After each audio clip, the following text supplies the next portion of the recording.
Welcome back. It's Twin Cities Live. Going back to school, we get it. It can feel a little bit rocky. A lot to think about. You're navigating new schedules, and then especially this fall, the uncertainty. Okay, that's why it's nice to have some easy go-to dinner options ready to go to avoid that last minute. I do not like this when it's like, what are we going to eat? What are we doing for dinner? Do we have any plans? What are we doing for dinner? About it. Here to help us with some easy dinner ideas, we welcome our friend Becky Church from the Minnesota Beef Council via Skype. Becky, it's so great to have you back. And I don't know if you heard earlier in the show, but I was talking about my encounter with breakfast burritos. He's not a fan. I wasn't a fan. I recall I've had one good one, and it was recently, Look at Becky. Becky's face. I know. That's the face I made. It was recently, and the key was everything was hot. But if everything is not hot, that's when it gets a little bit dicey. I'm in the minority. Win us all over with this fabulous recipe. Well, that's the thing. I think breakfast for dinner is always a good idea. And if you add beef, Steve, that's the key. You will be living your best life, okay? Okay, great. We have a tortilla, just flour tortilla with freshly scrambled eggs. If you're not into scrambled eggs, you could also do a fried egg. That works great. Totally into customizable recipes. And then you can just add some cheddar cheese. Good idea. And some salsa, all of your favorite toppings, however you prefer your burritos. We use sirloin steak, which we love. It's tender, affordable, easy to find, a versatile cut. So definitely recommend sirloin steak for these. You know, you could always use ground beef if you have that on hand left over from the week, but sure. Steak is kind of fun to use leftover from the weekend maybe. And then Elizabeth, for on the go, you can wrap these in foil wrap, take them with you, whether you're in a hurry to work or to school with the kids if they're in person. I think this is really smart. And I actually think it's even a good idea to pack for school lunches, Becky. Like you could just wrap that in foil and then send it on their way. But we do eggs for dinner a lot. And then I like the idea of amping up the protein with even more steak. And the trick of grilling up a bunch of steak on the weekend and then having it for the week has recently revolutionized my house. Right. And that's the thing, too. I think a lot of people think, oh, after Labor Day, grilling season is over. But I'm here to tell you it is not over unless you want it to be over. So even though it's chilly outside, we are Minnesotans and we are built for this. Yeah, this is the nice time to stand by the grill, not when it's 90 degrees out.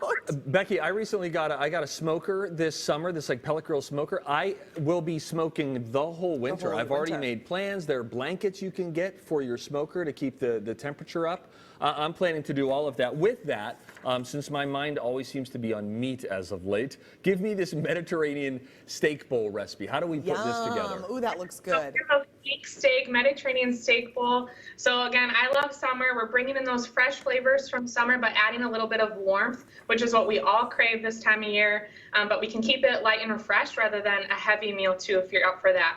So I just have a bed of romaine lettuce. I'll show you here, with some grilled flank steak, hummus, and then for that Greek Mediterranean vibe, we have olives and feta cheese, cucumbers.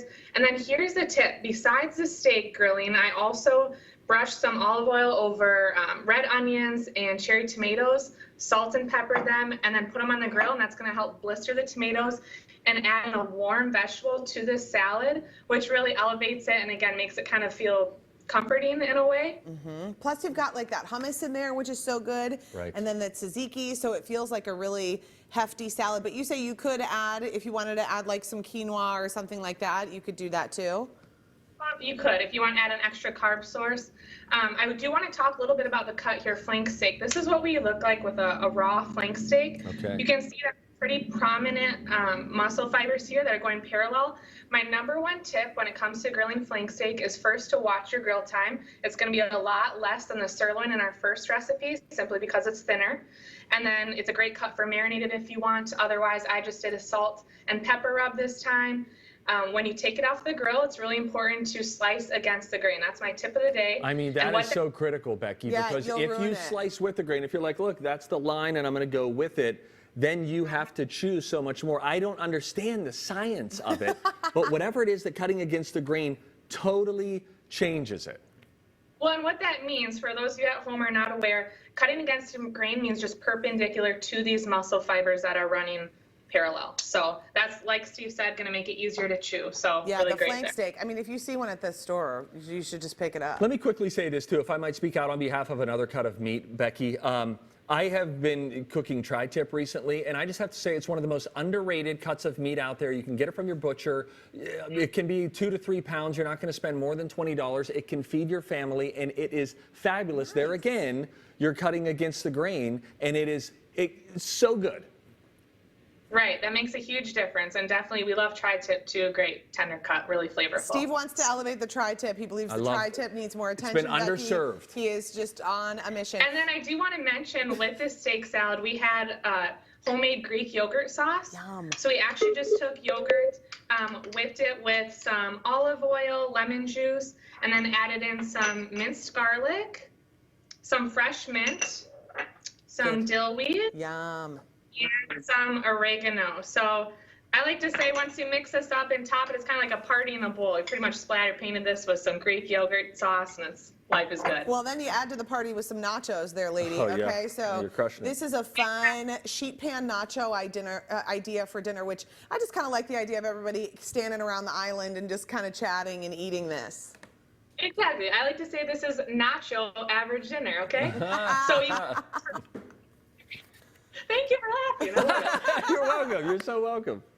This is perfect for like a Friday night dinner. Great to use your leftovers from the week. If you have ground beef from Taco Tuesday already seasoned, throw it on here with any leftover vegetables. Pop it in the oven.